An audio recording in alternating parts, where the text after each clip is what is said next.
this episode, I interview Sean McCormack. Sean's the head vet at tailors.com, a dog food delivery service in the UK, Germany, and France that tailors recipes and portions for every owner. He's also the co-author of the Happy Dog Cookbook, a wildlife conservationist, a podcast host, and has a unique interest in exotic animals. We talk about Sean's history with animals, the importance of healthy dog treats, and delve into a research study about why dogs make us so happy. Sean, thanks so much for coming on the podcast today, The Dog Show. Yeah, thanks for having me. It's great to be here. Yeah, really good to have you. So let's start with something nice and simple. I just want to hear a bit of a history about what you've done with dogs in the past, whether you've got a dog currently. Just share a little bit about your history with dogs. Yeah, so I am a massive dog person. I don't have a dog currently, sadly. I was thinking this would be the year that I get a dog again. But grew up with dogs all my life. A bit of a terrier man. We've always had terriers and little small mixed breeds. But yeah, just a big dog fan all my life. Wanted to be a vet all my life as well, and not not anti-cat, but definitely a dog bias if I had to choose one. But yeah, this year I was thinking of getting a dog, and last year I had 5 weddings and lots of travel back to Ireland, and I was in Australia as well earlier in the year. And I thought when I came back was probably a good time to start looking, but then we've gone into lockdown now, so it's not the best time maybe. But watch this space. I think there's a dog in my near future. I'm very, very broody at the moment for a dog. Well, interesting you say that. I guess you could look at lockdown in another way. It's a good time to spend a lot of time with a puppy or a young dog.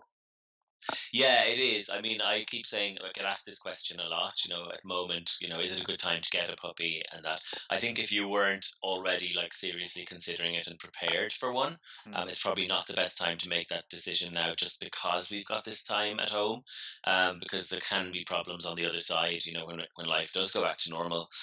It's also, quite difficult at the moment to socialize a puppy about normal life when we're social distancing and things like that. So there's pros and cons, and I think my advice has to be, if you weren't really on the brink of getting one and prepared to get a dog at this point in time, now lockdown shouldn't be kind of like the excuse you need.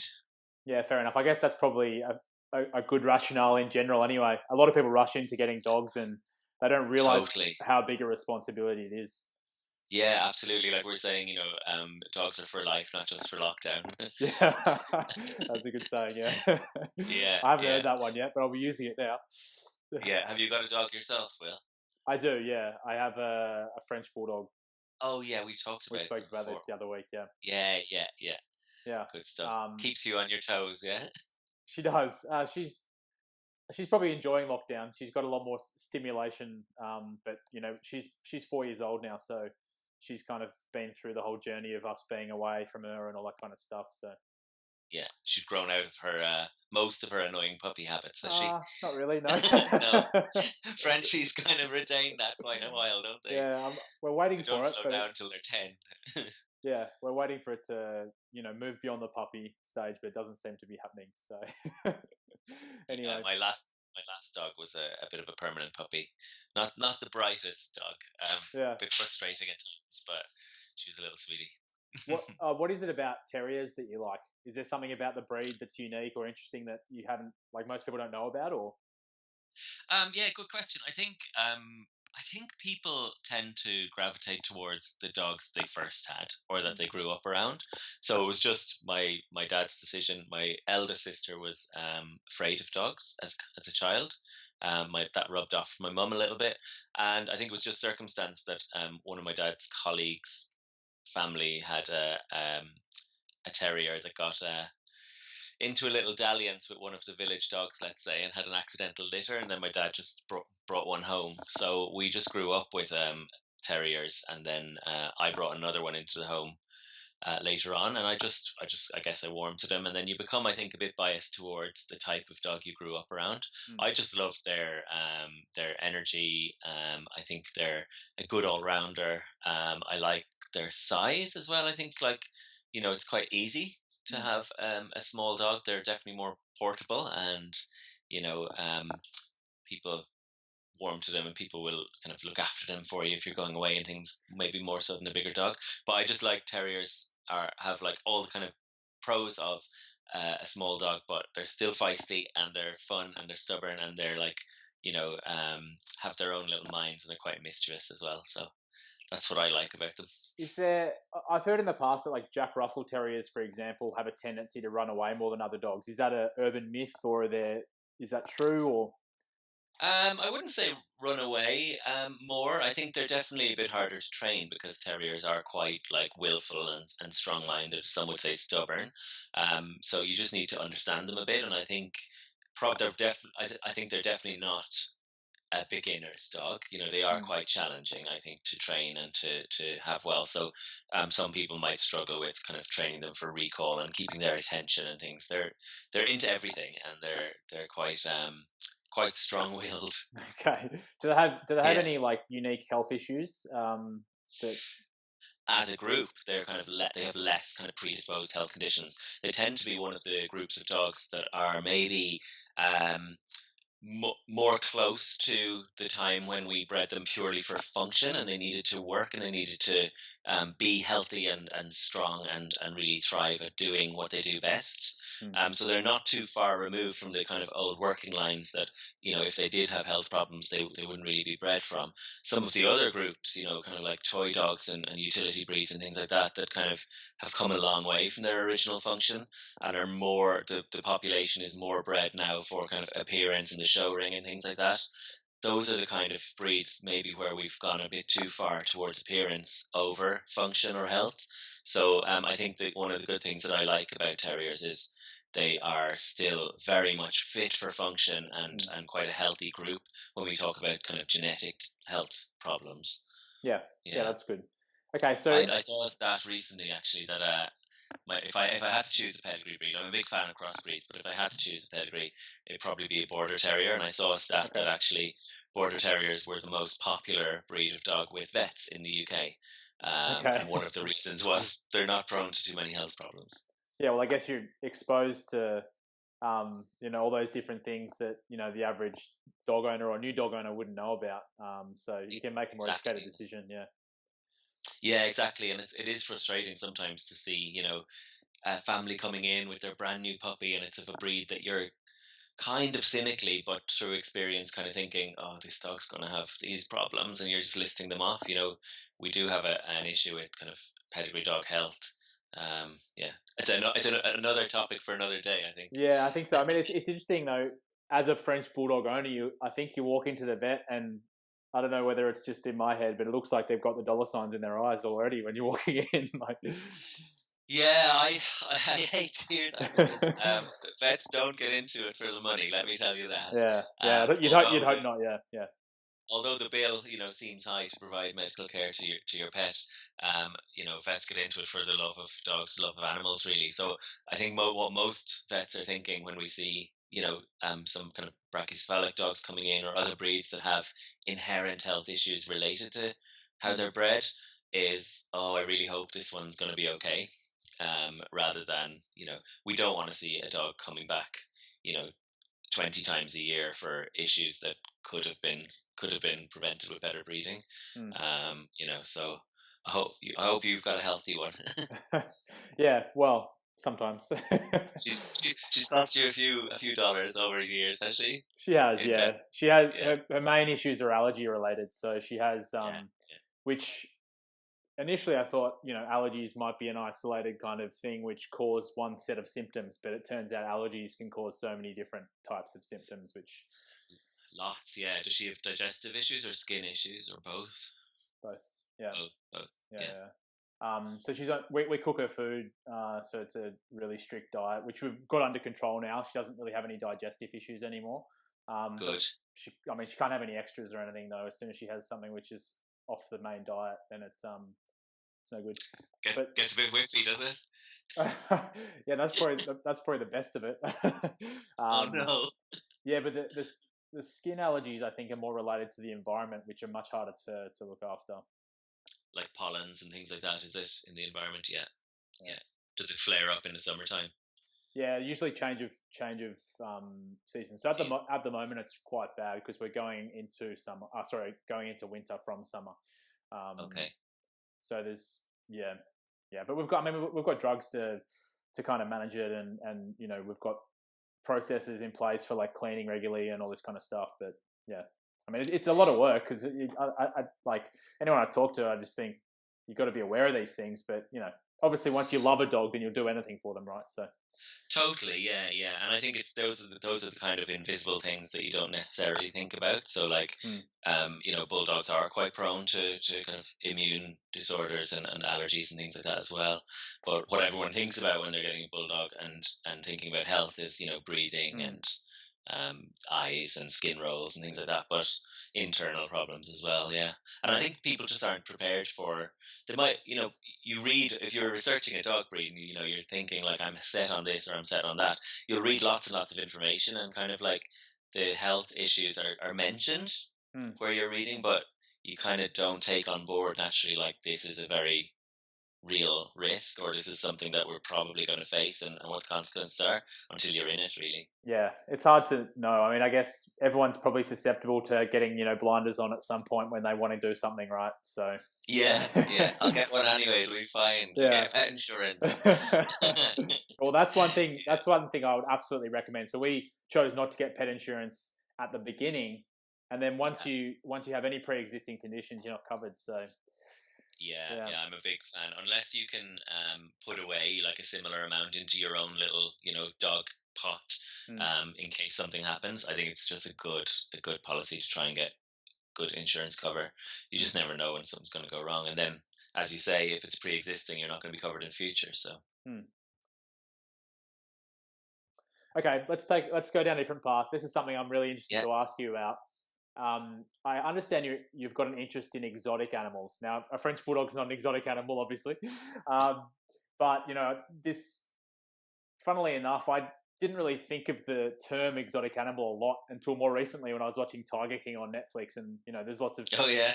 lots of horrible things about that documentary, but it's quite enthralling and interesting to watch. But what is it about exotic animals you like, and talk to me about the type of animals that we're talking about here. Yeah, so technically, people laugh when I explain this to them. Technically, in veterinary medicine, an exotic is anything that's not a dog or a cat that people keep as a pet. So it Okay. can be as banal as a rabbit or a guinea pig, or a gerbil, right up to primates and exotic birds, parrots, reptiles, things like that, fish. They're all in under the umbrella of exotics. Hmm.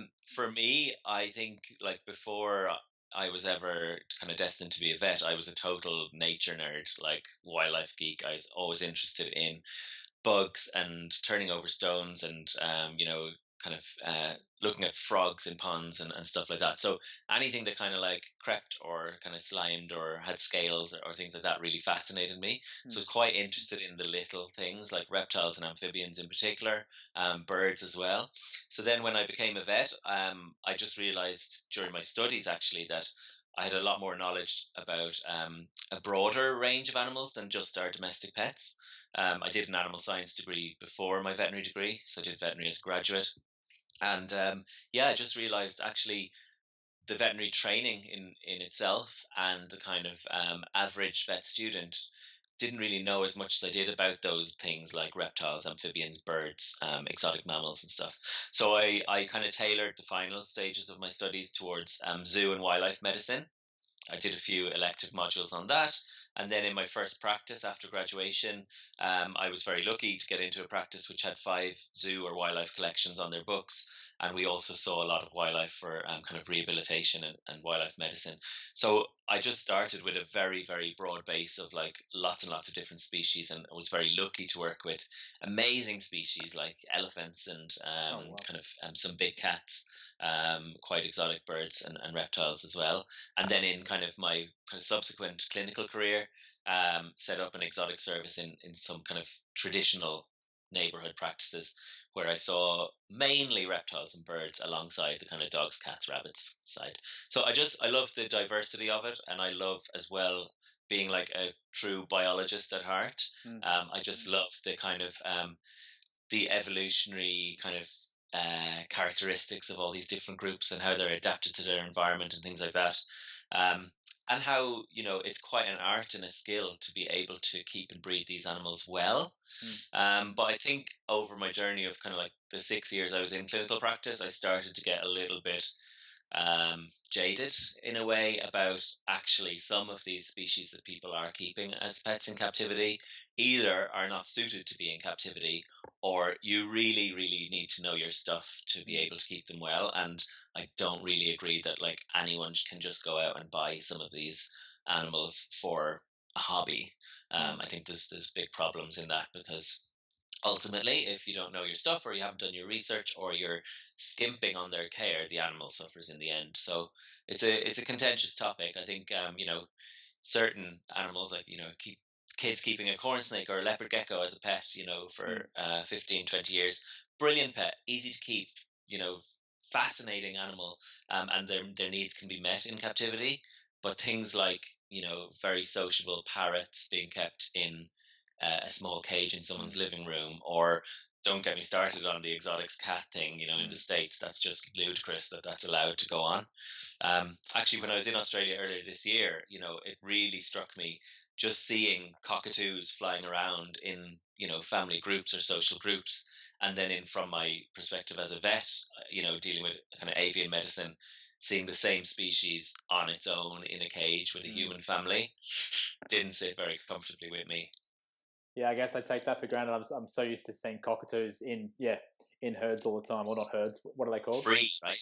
Yeah, Flocks. flocks. There we go. Yeah, yeah. So when you were traveling around, was that a part of the journey, seeing different exotic animals and kind of learning more about different exotic animals in different areas, or? In Australia. Yeah. Yeah, I'm, as I say, I'm a big wildlife geek. I'm a bit of a bird watcher. I not one of these crazy ones that travels everywhere and keeps a list and Yeah. and that.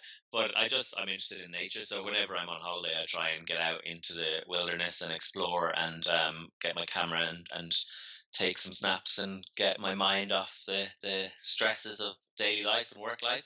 And part of that is just going and exploring wildlife. But I love Australian wildlife because a lot of your creatures are just so bizarre in terms of their behavior and their biology and things. So I had great encounters with, echidnas and kangaroos and lots of birds. But my nemesis now is a platypus. I've been 3 times and I've tried to see them, but I've never Oh, never really? managed. Yeah, yeah. Okay. Yeah, they're a strange looking animal again. I guess you know, all of them have some sort of heritage, right? But yeah, Australia is unique with a lot of different animals, I guess, because we're so isolated. That's it. And yeah, marsupials like Mm. are kind of unique in the world, really. And Mm. you've got a lot of those. So you're not going to be the next David Attenborough then, if you're not, taking lists and monitoring behavior and things like that. I'll never rule it out. I mean, he's an absolute legend. I've met him Mm. twice actually, Oh, cool. and yeah, he's an absolute legend and an inspiration. Mm. I would love to get into kind of wildlife presenting and things, and I run my own wildlife group where I live. Mm. So we do a lot of practical conservation work, and yeah, we submit data and we look after and monitor some pretty threatened species over here. So yeah, never say never. There could be a position coming up there in the next few years. Yeah, maybe. I mean, the world is your oyster, though, right? With the way technology and stuff these days. So. That's it, and I do kind of make some YouTube videos and try and do a bit of educational kind of wildlife biodiversity stuff Mm. through that group and through my own social media and stuff as well. So yeah, wildlife I think is my first passion. Veterinary medicine came a lot later than that. Mm. So let's jump into talk about your book. So you're the co-author of the Happy Dog Cookbook, and it's a recipe book basically for dog owners to make home cooked treats that are happy. Oh, there we go, perfect. Got a copy here. Yeah, yeah. Great, great. So what was the inspiration for the book? Just quickly. Yeah, so as I say, I did animal science before my veterinary degree, and a big part of that is nutrition of a wide variety of animals. So I've always had an interest in nutrition. I work in the field of pet nutrition now, and I kind of always wanted to write a book about pet nutrition, because It's quite a confusing topic for pet owners. It's also become quite unnecessarily, I think, become quite a contentious topic, and there's a lot of infighting about different kind of segments of pet owner saying their way is best, no, my way is best, no, Mm. you're an irresponsible pet owner if you do it this way, and there's also a lot of myth and misconception around pet food. So the first motivation really was I'd like to write a book that kind of dispels some of those myths and kind of gives people information in a clear, educational, supportive way to make their own choices.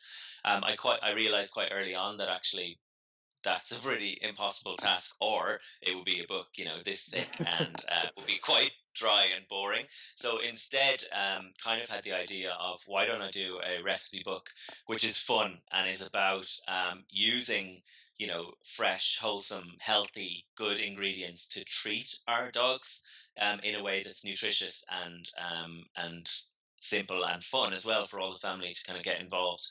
And within that give some advice about weight control and about Mm. the impact of nutrition on behavior and about how to feed our dogs in a more stimulating way, and also just provide some kind of seasonal fun recipes, and you know all of the profits from the book as well are going to a charity very close to my heart called Street Vet. So it was kind of just it grew into this project where I was like, yeah, I think actually instead of going, very finger waggy vet, here's what I think about nutrition and Mm. being very dry about it, I thought actually what's a book that people are going to buy and take and get them to maybe to take an interest in their dog's nutrition a bit better. Fun recipe book with some good health messaging and good nutrition messaging mixed throughout, and that's where the idea was born. Yeah, interesting that some of the things you just said. Then I didn't even think about the benefits of a cookbook like this, because you've obviously got the nutritional benefits and the weight management, or whether it's allergy management or something from my Yeah. perspective, or you mentioned the behavioral benefits of nutrition as well, which I hadn't thought about, but also the bonding from with the family and the dog, like if they're cooking the recipes together. That sounds like something in addition. Totally, yeah. I mean, the kind of the premise of the book in general and the messaging we were putting out when we were promoting it when it first launched was, dogs are now part of the family, and Mm. we should be taking an interest in their nutrition. And I think there's so much talk at the moment about like conspiracy theories about certain types of food or feeding, and people are like wary of vets, the vet profession, and what they're recommending. And I think it's a brilliant thing that people are now taking just as much interest in their pets' food and feeding as they are in their own. We've seen a massive rise in interest of like healthy eating and nutrition and people having a better understanding. And I think that's absolutely brilliant that people are doing that for their pets as well. But there's a lot of misleading information out there or Mm. confusing information. So I kind of wanted to package up dog nutrition in a way that is fun and does treat the dog as a member of the family, and that it's a nice beautiful looking book that will sit on your cookbook Coffee shelf table. in your kitchen and look good, and it's something that you take down and use from time to time. Yeah, it's a beautiful cover, I must admit. And just looking at some of the internal pages as well, the the visuals of the actual treats really jumped out at me. Yeah, I was, it makes me hungry. yeah, I was like, I want to hoe into one of those beetroot bones. Yeah, oh my god, they're so good. Are they good? Yeah. Yeah, this is the Um, thing. People ask me like, "Oh, it's dog biscuits," like, and I'm like, "No, it's biscuits, yeah, yeah. but they're made in a dog friendly way." So those beetroot and cheese bones, very good with hummus. Okay, very good. Not for your dog, for you.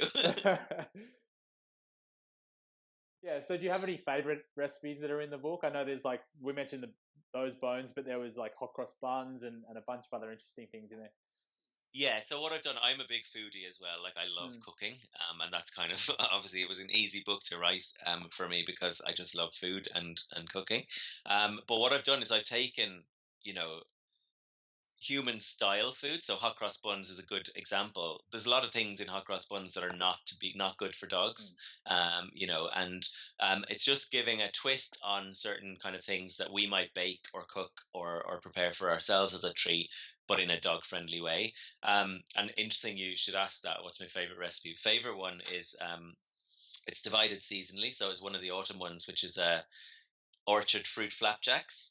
And the other night, I'm in lockdown here, and the other night I was feeling a bit like sweet tooth, and I had nothing left in the house. So they're the orchard fruit flapjacks. Okay, yeah. Yeah, And perfect. I was like, I've got oats, I've got apple, I've got some frozen blueberries. I'm gonna make flapjacks. So I pulled out the dog cookery book and made them, but added in some butter and some sugar and honey, for my taste. Extra The flavor, the yeah. dog version are a little bit more bland, but dogs love them nonetheless, and they're quite healthy and good for dogs, and they're not overly fattening. But I was fine making the decision to put butter in mine. That's cool. Okay, so you said there's a lot of misinformation about nutrition and all that kind of stuff. Do you see any like common mistakes that an owner would make when, I guess, feeding their dog treats? Yeah, I think the biggest one is not counting the treats. Yeah. So it's really, I think the biggest one is about perception and not recognizing how many calories we're giving our dogs. That's the first thing. And I'm not sure of the stats in Australia, but in the UK, over 50% of dogs now are estimated by vets to be overweight or obese.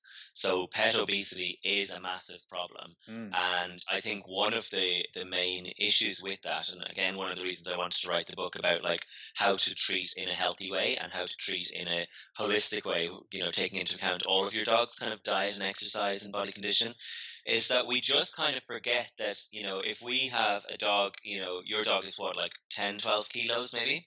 Yeah, 10. She's quite small. Less than 10 10 usually, yeah. Yeah, 10 kilo Frenchie, we think I'm, between 75, 80 kilos. That dog is a lot smaller than me.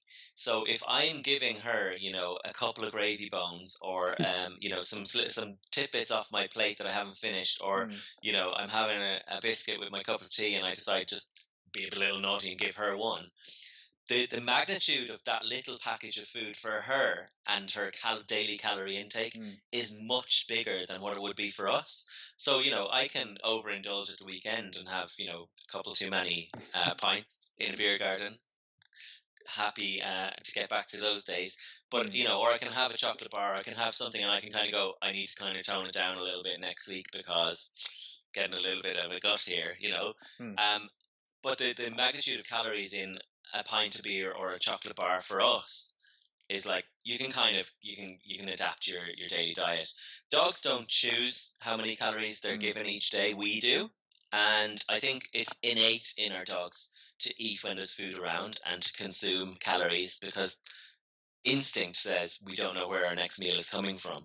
So your dog will always look hungry. And I think we forget actually that just because they get a lot of joy and they're happy to see us and they're wagging their tail or doing like the whole body shake when you pull out the treats jar, that doesn't mean they're starving. And that bond we have with them when we're feeding them treats is really, really powerful. So I think the biggest mistake is that we forget actually everything past their lips counts. And if you're giving lots of treats or more highly calorific treats on a certain day, you need to maybe reduce the amount of their normal food portion you're giving, because otherwise it's just piling up and piling up over time, and then you've got an overweight or obese dog at the end, and that causes lots of other knock-on health problems down the line. And I guess they're not burdened by the vanity of social media and trying to stay slim, are they? They don't really know any better. I'm sorry to say, but like a lot of overweight roly-poly pets actually, gain a following on social media because our natural reaction when we see them is, oh my God, they're so cute, look at him. And I'm kind of cringing going, he's grossly overweight. Like, this is not good for the dog. He's going to have problems later on. So, yeah, I think the perception of what is a problem is often that a dog being lean and in healthy condition is seen more negatively by pet owners than a dog that's slightly overweight. We're sort of so conditioned to seeing overweight pets that it's become normalized, but I think we really need to be careful because it will have impacts on the quality of life of your pet later on, and even maybe quantity of life. How many health problems they run into can impact how long they live, really. So I guess if listeners were to take like one big takeaway away from today's interview, would it be around just monitoring how many treats or how many calories you're giving your dog, or? Yeah, and you don't need to. Calories can be a bit of a scary word, or a bit boring and a bit dry, and you know, you don't need to be sitting down with your calculator and measuring out everything and weighing out everything and calculating Yeah. to the kilocalorie number how many calories your dog needs. I think the biggest tip I can give to take away from this is learn how to body condition score your dog. So body condition scoring is a system, either a 9 point or a 5 point scale, where you manually get your hands on your dog and assess different key areas on their body and determine what their body condition is. Are they ideal? Are they overweight? Are they underweight? And it's a really good system to learn, so that you can do it on a regular basis, every couple of weeks, every month. You can kind of go objectively, do you know what? Oscar has crept up a little bit this month. I need to tone it back on the number of treats, or I need to get all the family on board and say, guys, Oscar has a limit on how many biscuits he's allowed per day, and once that's done, don't be giving him more, and don't be giving in to those puppy dog eyes. So I think body condition scoring is a better way, more user friendly way of kind of going, whatever about the scales, 10 kilos versus 11 kilos can be absolutely ideal for two different Frenchies, for example. But getting a body condition score and getting hands on will tell you actually, is your dog over conditioned or under conditioned or ideal? And if they're over conditioned, then just have a look at what your meal size is, how many treats you're giving, has the exercise changed, which obviously has implications for how many calories a dog needs as well.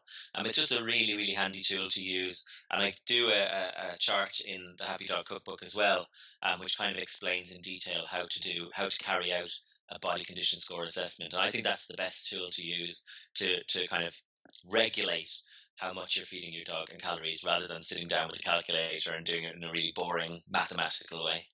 Yeah, that's perfect. I guess I've seen those diagrams in the past where it compares, underweight to overweight dogs. Yeah. And the thing I'm always looking out for is that kind of little bit of a gap just above the hip, or whatever, that just where the stomach joins into the hip there. If that's kind of bulging right down, then I think I start to worry. But if it's kind of, if there's a little bit of an in tuck there, and obviously every breed and every dog's different, but That's it. Yeah, the shape of the breed can impact. But yeah, there's three key areas. So the first one is you run your fingers over their ribs, and you should be able to feel their ribs, but not see them protruding through the skin. But you shouldn't have a big, thick layer of fat on them that you can't really feel them. So you're running your hands over them. The second one, like you say, is looking at the dog from the side on. They should have a nice little tummy tuck going up towards the groin or the hips. Not like barrel shaped the whole way down, or sagging like, a beer belly or something like that. And the third one is looking at the dog from above down, onto the back, and you should have a little bit of a slimming of the waist, where the belly is basically behind the rib cage. That should be slim, rather than kind of, again, a barrel shape. So kind of three key areas, but you need to get hands on and feel them as well, and feel what's normal and ideal for your dog and their breed as well. Okay, and it sounds like just getting a vet's advice on that as well, at least once to start it, to give Yeah, you a yeah, it's a reference. good idea. Your vet or vet nurse team can show you how to do that, and really support you in kind of like doing an objective assessment of your dog's weight. Yeah, yeah. So you're an author, a webinar host, a wildlife conservationist. Almost didn't say that right. You're also the head vet of tailors.com, which is a food delivery service in the UK. Yeah. Yeah. So what I'm interested about Tails is that you've recently done some research about dog well-being as it impacts people's lives. Is that right? Yeah, human well-being, really. Oh, human well-being. Dog owners. Yeah, so we're a subscription service. We provide tailor-made dog food at the moment. We're looking into cats as well, but we're in the UK, Germany, and France at the moment, and we surveyed over 5,000 of our UK customers to try and find out what are the impacts of having a dog on your mental health and your emotional well-being. And it was really interesting because we did it pre-COVID lockdown, and we did a follow-up one during lockdown as well. But the results were overwhelmingly positive, nearly 100%, I think 99.7% of dog owners said that having a dog positively impacted their mental health and well-being. I think over 3/4 said it also positively impacted someone else in their household. And the surprising things, those stats might not be surprising to your average dog owner. They'll say, of course they do. Like it's great having a dog. It's good for me to have a dog. But some of the surprising things that came out were in the Dog Difference report that groups that potentially didn't communicate very well or talk about their emotions very well, like men and teenagers in particular, often had a beneficial effect of having a dog in the household because they acted almost like a listening ear or a confidant or someone who wouldn't talk about what they discussed with them. And I gave my own kind of teenage angst case study in it as well about how Sheba, my first dog, was one of the first people or beings that I kind of shared some problems with when I was going through some tough stuff as a teenager. The other thing we saw was that vulnerable groups, the impact of having a dog for them was far higher. So we partnered with Street Vet, who provide free and accessible veterinary care for homeless people and their pets. And some of their clients' stories, absolutely amazing, the impact their dogs had in saving their lives or keeping them alive, really, and being their only family member. Elderly people as well, children with special needs, learning to communicate and verbalize and things like that when they had a dog with them. So some really, really remarkable results about like the kind of positive impact dogs can have in the report, and some great case studies and stories as well. There's one or two tear jerkers, but most of it is really, really positive and kind of uplifting stuff. Yeah, interesting. So where can listeners find a copy of the report that you put together? Yeah, so if you Google tails.com, the dog difference, so it's called the Dog Difference Report, and you can download it from our website there. Yeah, perfect. It's free. I'll include a link in the notes as well, make it easy for everyone. Perfect. Yeah. It's a really good read actually, and it's a beautiful report. It sounds really interesting. I mean, I know myself. When our dog's been in the past been at a vet or a friend's house or something like that, overnight, like the house just feels empty. It's quite an eerie feeling. It's like you're missing a limb, right? Yeah, it is. It's really quite eerie. But I couldn't agree more with those 97% of people that said it's definitely improved our way of life since getting a dog. Yeah, 99.7%. 99%. Sorry, almost everyone. I was kind of like, who are the grumps that said it didn't? Yeah, right. That's what I was thinking. Would have been nice to get 100%. Maybe they just didn't answer that question or something. I don't know. I don't know. 0.3% of people out there. I was like, give me your dogs. You don't deserve them. Yeah, that's exactly right. Yeah, so you're doing so many good things. Where can people find out more about you and Tails and everything that you're doing?